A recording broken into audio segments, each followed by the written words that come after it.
Morning. Dr. R. Michael Fisher here to do a video on Jordan B. Peterson, the clinical psychologist and controversial all over the web wide world figure, and the phenomenon around Jordan Peterson, which is what really interested me.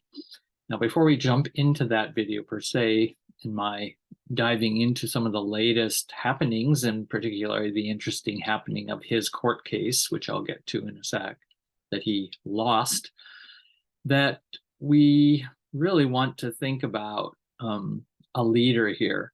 We want to think about, when I say we, I think just the wise public, and the wise public that is looking for leaders, good leaders, which has constantly been my research going back to the early 80s, but particularly on my dissertation work on fearless leadership, which I was really interested, what would that look like? So, one has to come to then ask, well, is that leader that I see in the media, or this leader, Jordan Peterson being one of these big mega figures and celebrities, is he the kind of leader the world needs, or just some people need? Or is it good that he is a leader for some people, and so on? So we have to ask those questions of discernment.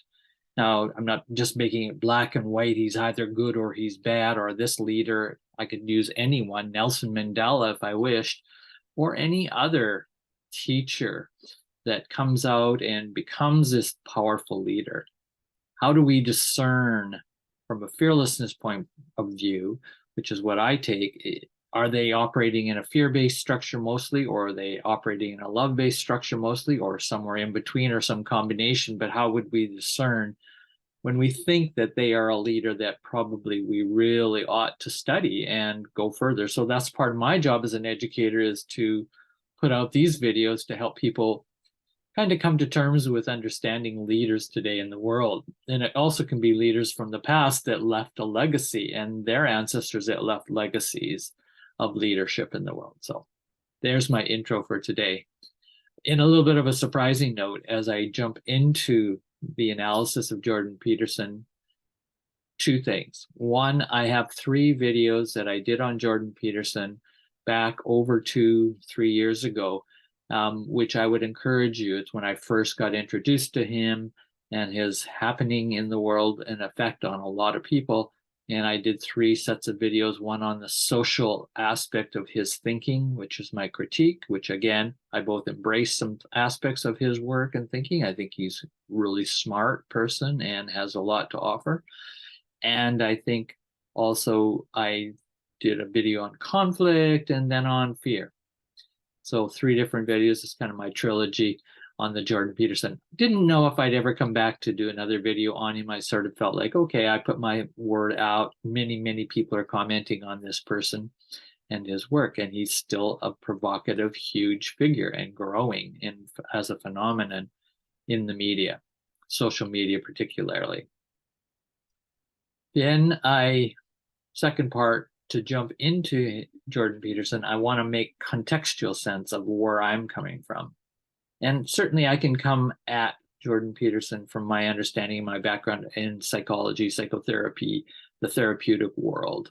I have a lot of background in that as well. So I can come to it there. I can come to it as an educator with a PhD in education philosophy, and I can analyze, well, how and what kind of teacher is he producing, and what kind of, feeding into the character of Jordan Peterson from the world that supports a particular kind of way for him to be and act. So it's a co-mutual construction of the environment, conditions, and a personality, obviously, with a particular autobiography. So why I want to come at it in this contextual way I'm going to do it through my art. And I've got a short PowerPoint presentation. I'll share screen and we'll get started on that.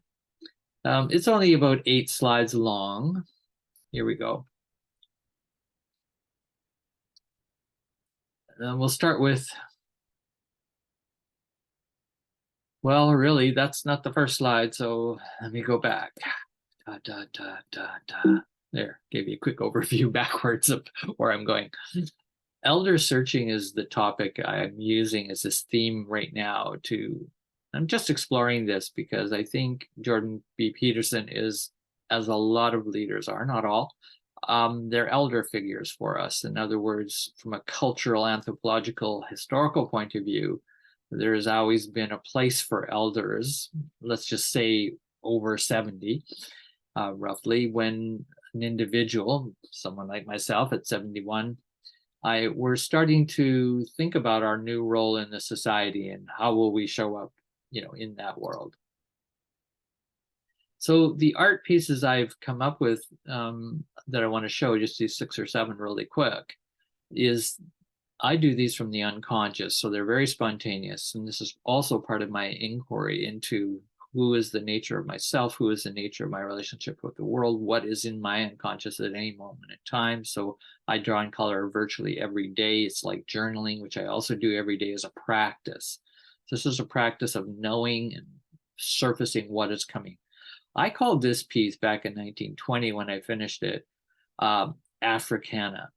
And I'm not sure exactly why I did that. There was just something in it, and I come up with names for art pieces very quickly. I don't always know what they're about. So let's just take this context. 2020, over 3 years ago, that came out. This came out in 2023, a piece, again, spontaneous, mixed media here. They're not big pieces, and I just do them as these visual poems or meditations. And what came out, I called this piece Africana 1. And all of a sudden I realized, okay, I'm really on this Africana theme. Then, well, not surprisingly, in 2023, earlier than this last painting I did, was this book I discovered. And I think Barbara, my partner, helped me connect with this person, Bayo Akomolafe, West Nigerian spiritual leader, very powerful speaker, becoming, as I said, leader of a lot of groups of people. And, he's African, dark. He lives part-time in America, part-time in India with his wife and their family. So this book was really intriguing, The Wilds Beyond Our Fences, and a long story behind it, but you can see letters to my daughter on humanity's search for home. It's a very elaborate and vulnerable piece of writing, but also brings together his thinking and philosophy for many years. He's still relatively young in my view, not an elder yet, but he's certainly on the path to becoming an elder for many people worldwide. And this is just a beginning movement. And so I really kind of have adopted his work and his thinking because I like it so much. I've done a video on Bayo Akomolafe. You can check on my YouTube channel as well. So check that video out. So then I did an art piece around, this is Bayo on the left, and this is a random, quote, female, young female, maybe 15, 16-year-old that was watching in a video I was watching a futurist talk, and it was from Argentina. And this particular futurist, very well known, can't think of his name right in the moment. Again, just I was caught by, and I took this still of the young woman looking at this person who's speaking about the future, right? Her future, their future, these young people's. And I think of when I did this art piece, gluing their faces together in some kind of juxtaposition, I felt like, yeah, people are looking for leaders, elders. And then I did this piece just recently, a few days ago, and there's a little history background behind this, which I'll just give very quickly. Be fearless is the actual quote that came from a speech or an opening invocation, actually, from this particular speaker, whose name I do not know in the moment, unfortunately, but I do not think that's the most important thing. This speaker showed up on basically it was a course beginning celebration for a project that Bayo Akomolafe et al., in other words, his companions, compatriots, mostly African and or related peoples of color, driven and centered, and about the Afro scene, in other ways, how to approach the future. So this was a course and a project I got interested in after reading Bayo Akomolafe's book that was called We Will Dance with Mountains. And this is a 6th iteration of the course this year. In fact, it's starting in another couple of weeks. of these African elders collecting and gathering, and bio seems to have a good connection to gather these. And this was one of the elders who opened this conference of some thousand people that were on the call on Zoom to do a celebration and preparation for the course, which I have now registered and signed up and will take with several other hundred people from around the world. We will dance with mountains. And just to say that this wonderful speaker was sitting in a tent in Africa, some country, and all the orange colors and everything else was there. The design of his costume, the traditional cloaking, and symbols, everything about it just really fascinating. So I've manipulated this image digitally from the still I took when he finished his talk, and he ended his talk more or less saying, "We will be fearless." So there's a quick intro to the eldership, and you can see how I'm hooking fearlessness and who will be these guides of the true fearlessness, the authentic fearlessness, not an inflated or a twisted or an arrogant or a narcissistic fearlessness, so-called fearless. And this really intrigues me, and you know, and may know, that is the expertise that I bring to the conversation of leadership and eldership and the future and education, and to psychology and therapy and sociology, and you name it. I'm transdisciplinary. I like to apply my work across, and I like to learn from all the disciplines. So I'm going to end this very short PowerPoint, and I'll go back to my talk on Jordan B. Peterson specifically and his recent case. I'm ending this with 2 slides. This is the first one, the myth of the easy solutions. And really, I'm just setting a context as you listen to me today, that why would I, at this point in my life, after having looked at thousands of different philosophers, theorists, thinkers, teachers, read and or watched or attended courses and conferences, done healing with, I've been a long explorer of many paths to what we'll call emancipation and a greater imagination for the world that does not seek easy solutions. That's what I kind of realized. I am someone who is not interested in the easy analysis, easy solutions. So I have something I call fear analysis that I've been building, kind of equivalent or definitely different than all as well. Fear analysis, I think a much more potent analysis of where we need to go as humanity.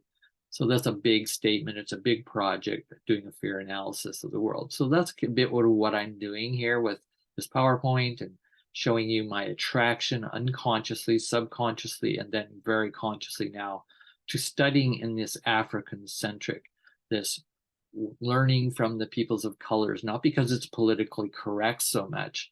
I mean, I don't doubt that I'm affected by the political correctness of being a white person and, you know, participating in with and being so respectful more than we usually are as white people to our privilege, and therefore starting to embrace more indigenous wisdoms. And so that is a theme. And I started with my work with Four Arrows, an indigenous Cherokee white mixed blood person and theorist and thinker and educator. I did a book on him. I've done videos with him and on him and his work. And now I'm moving into Kumalafi. And that is just another transition. I'm letting you know of where I'm going. But let's get back to Jordan Peterson, and I will bring up that Jordan Peterson here. This is not a picture of him. This is of Gabor Mate, who is another leader, elder, very powerful in the basically the post-treatment and treatment of addictions issues, and is now becoming quite famous in his psilocybin use of psilocybin and drugs of plants and natural psychotropics for therapeutic work. Gabor Mate is a whole huge story. He's written a book called The Myth of Normal, which is now a bestseller out there. You can check it out. But I did this slide just yesterday because I looked up to see what Jordan Peterson and Gabor Mate may have in common or not in common. Well, they're both very powerful speakers on the social media network, very huge. Jordan Peterson, of course, much, much bigger than Gabor Mate. But both of them are clinical psychologists. That's my point. I have on the slide here, Gabor Mate is a psychiatrist. I think that's probably not totally accurate, but he is an MD medical doctor, which Jordan Peterson is not. Then Gabor Mate also became a clinical psychologist. So they're two clinical psychologists, right? Teacher elders from that world of the great, age of psychology that we've entered probably in the last 100 years. And as a culture, it's a very unusual phenomenon when psychology, this new field of understanding the mind, the human's behaviors, emotions, right? Psychology and our relationships without the influence of religion per se. At least psychology has usurped and become the dominant. It is in many ways, like medicine, become the scientific god. And that is not just my words, many have said that. So when these figures come out, whether it's Gabor Mate or Jordan Peterson, and they start speaking and they get such a huge platform, and then they become millionaires, if not Jordan Peterson may be a billionaire, no doubt someday. There's so much money associated with being a top celebrity, intellectual, opinionated, controversial figure. And so he's no longer just a psychologist. He has become an educator in the public media. We call them public pedagogues in the field that I come from in critical education. Why I'm saying all that about his and both Gabor Mate is that Jordan Peterson is and has to be analyzed from the point of view as a public speaker, as an educator, public educator. All that aside, I'll come back to that on the last part of this video as I talk about his case. What I looked up and found that Gabor Mate in this interview says that Jordan Peterson basically promotes rage, and he may not want to do that, but he is very much full of rage, according to Gabor Mate. And Gabor Mate has sat and looked and been in therapy with many clients of his for decades and decades and decades. And he has a very unique background in a Polish post kind of Holocaust, very terrifying environment, very different than Jordan Peterson, who's raised in Canada, Alberta, near where I lived, on a farm in a fairly very stable white person's community, not under direct attack like what Gabor Mate understands and knows about trauma. So I think Gabor Mate to me is a favorite because he knows so deeply the path of healing from the therapeutic and the historical trauma of that. Jordan Peterson is more academic in his understanding of historical trauma, and that's why Jordan Peterson is very critical of revolutions and rebellions. Not that he says he's against them, but he just also looks at it from a very different view, much thinner to me than Gabor Mate. So that said, Gabor Mate says Jordan Peterson is an agent, quoting here, agent of repression, posing as an agent of libertarianism. And one of the reasons is in the gray box below, I say, is that, this rage and anger, which you do feel from Jordan Peterson, almost in defensiveness every moment, is basically underneath it. You can feel it. It's so controlled by fear. And that's another long topic. I'm not here to analyze that completely, but as I say, I did do a video on Jordan Peterson and fear that you can check out that I did a few years ago, and that's much more in depth on that aspect of fear-based in a lot of Jordan Peterson's thinking and work and teaching and promoting. But this deep motivational complex, which articulates Peterson's psychology and his attitudes towards humans and especially children, is disturbing somewhat. And Gabor Mate points this out in several talks I've seen him do a little bit. He doesn't go on and on about Jordan Peterson. He doesn't want to make Jordan Peterson into the big black shadow boogeyman, but he is saying Jordan Peterson, he cannot agree with Jordan Peterson's psychology generally around the human condition and around especially how to treat children, which Gabor Mate, you go check his videos when he says that Jordan Peterson's idea of freedom is basically one of a repression of this rage, and that's not a product of love, according to Jordan Peterson. I mean, Gabor Mate and I agree that the repression is not the way to heal, and that's why Peterson is a very different kind of behavioral clinical psychologist.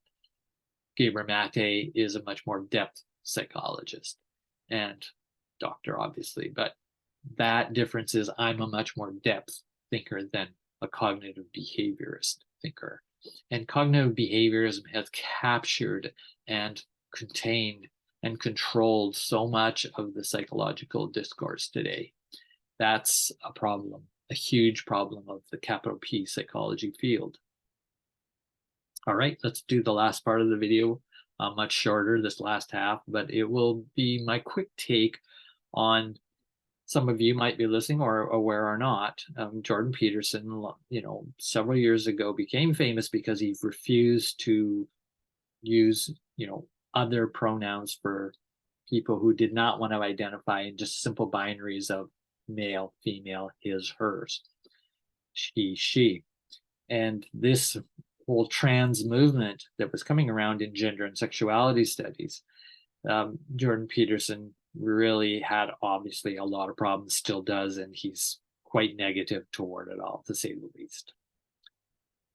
What ended up then happening, activists from these camps, no doubt, and from camps of people who just disagree with his kind of conservatism, his repressive kind of approach to how humans should behave, and yet do not like the way he perpetuates a kind of rage, anger, and literally a type of hate feeling. It's kind of a hate literature, a hate media, but it's not horrible like you might think of that in the stereotypic hate literature, let's say, of Nazis or whatever. And that's not the kind of way Jordan Peterson comes. He's a very compassionate human being in many other ways, but he does come with this tendency to move in that direction. So that brings up a lot of backlash, and a lot of people are very against, especially people on what I call the left sensitive, more liberal and even radical political world. They do not want to see another Jordan Peterson leading a lot of young people and a lot of other people and down this path of kind of an anti-wokeism. So you can get into all that by looking up what is wokeism, what is anti-wokeism, and Jordan Peterson is of many leaders, elders in this, at least this part of the world, but around the world, but in North America, that is moving against those kinds of sensitivities to other, right, to the diversities, to the trans movement. Okay, so what was the case that Jordan Peterson got into is when he refused to use these pronouns and then came out and became a huge media figure because of that, based on his idea of free speech. No government should, or a university or a college of psychologists, which he functions with under as a licensed professional psychologist, he will not follow their kind of what he calls political correctness, and he calls it Marxist socialist rhetoric and ideologies, which he just violently disagrees with, as do many others. So he's become the poster child, poster adult, poster leader, poster elder. He is definitely in the elder category. He must be definitely 70 or near plus. And so huge impact. And I thus think you have to listen to what's happening to him in his world. So he got into a court case where he challenged back. The activists had put in a complaint to the Ontario College Board of Psychologists, which Jordan Peterson functions under as a registered psychologist. And that board looked and examined at some of Jordan Peterson's public messaging and the way he approaches, certain individuals and biases that he promotes. And they said that's not within the behavior of a good professional psychologist. You have to pay attention to, if you're a registered psychologist, the behaviors you have in your therapeutic clinical office or room, as you do as a professor of clinical psychology within a university. You are working for the system.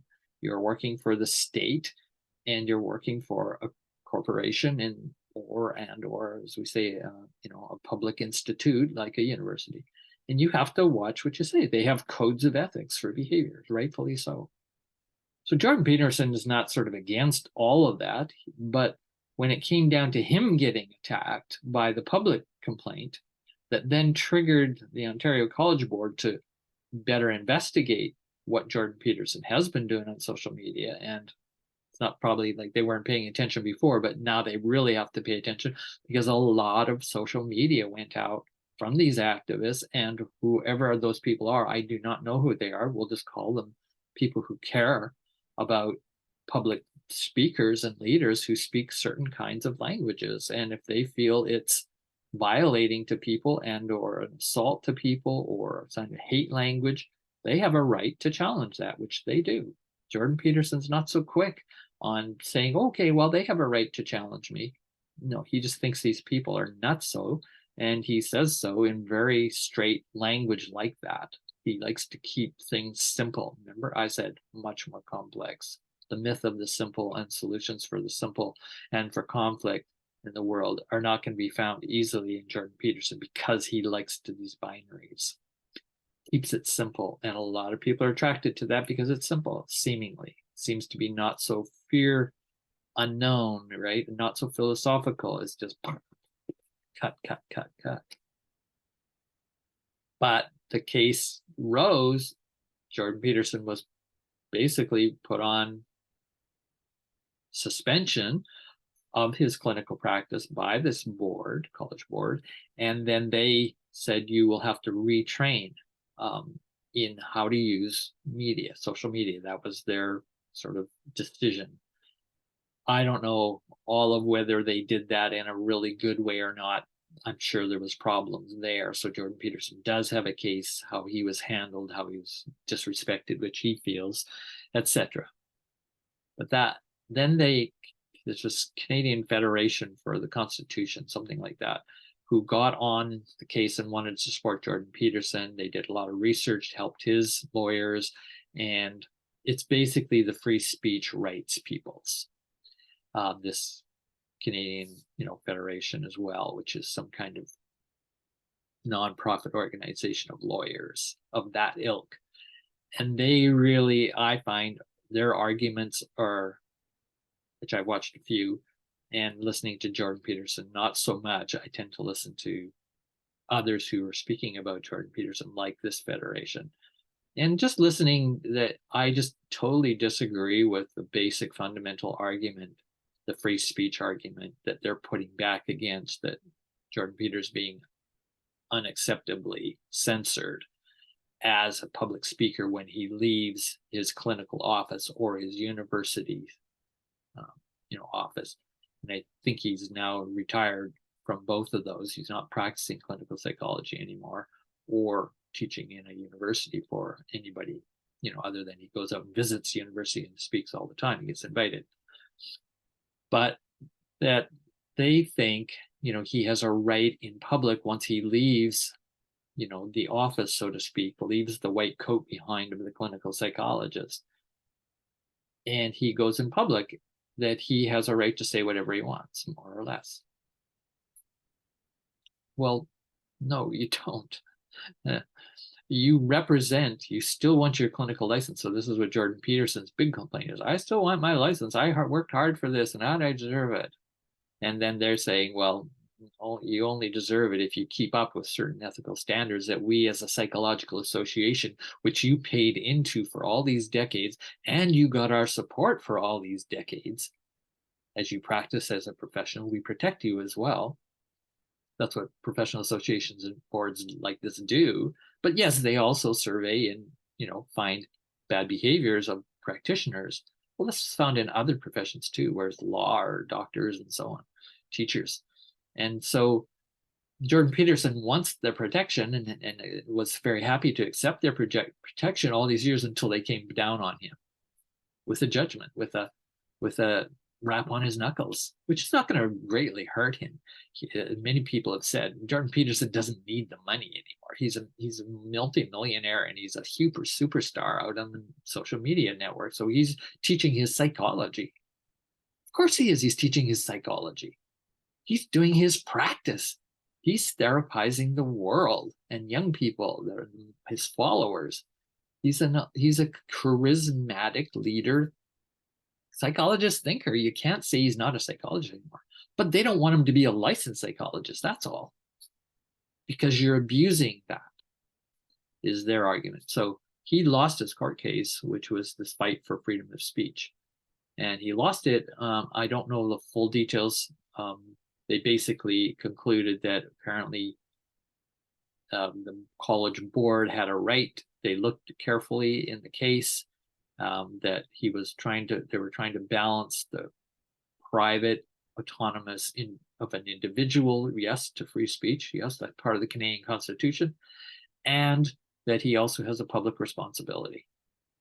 And all citizens, as individuals with human rights, also have communal responsibilities and have to also balance that. So that's what the court system tries when the cases are really controversial. They try to balance that.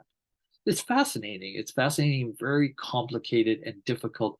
And yes, it has some subjective aspects. Law is not all objective. And anyone who thinks it is really in a delusion of a simplicity that does not exist. So you're not going to all agree. And there's going to be perhaps people on that college board that don't agree with Jordan Peterson's views on psychology and politics. He's very outspoken, Jordan Peterson, against certain kinds of leaders. He does not like Justin Trudeau and says so. He can't stand Justin Trudeau and the Liberals. Well, that's important teaching. He's giving a teaching, and then he gives the psychological analysis all the time on his videos of all kinds of people. So this idea that he, is not hurting anybody, this is the argument. He's not hurting anybody because he's not practicing his psychological clinical practice when he's out there in public media. To me, is just such a false way to cut the pie of reality. It's a very convenient argument for the free speech argument and for supporting Jordan Peterson, which these people obviously like at this Canadian Federation of Constitution. It's so obvious the director, as she gives her videos, totally likes Jordan Peterson. Oh, she says, oh, you ought to feel sorry for him, more or less. She says that. And then she says, give him a call or put on his, a thing on your tweet and just say, we're sorry you lost your case and we're still. Oh, come on. This is so biased. It's not even funny. How can you call yourself a Canadian Federation for the Constitution? Good idea and your intention to make sure that practices do follow the Canadian Constitution. That's the good side of that organization. But the downside is this bias is so unbelievably biased towards this very emotional reaction to obviously a charismatic leader that they quite like. And they like his politics, obviously. So, so much for lawyers and, their balanced view. So I've been critical of this building, and that's why I had to do the video today, give you this quick summary and overview of it, and to basically say, just to conclude that argument again, Jordan Peterson is a public pedagogue and a psychologist at the same time.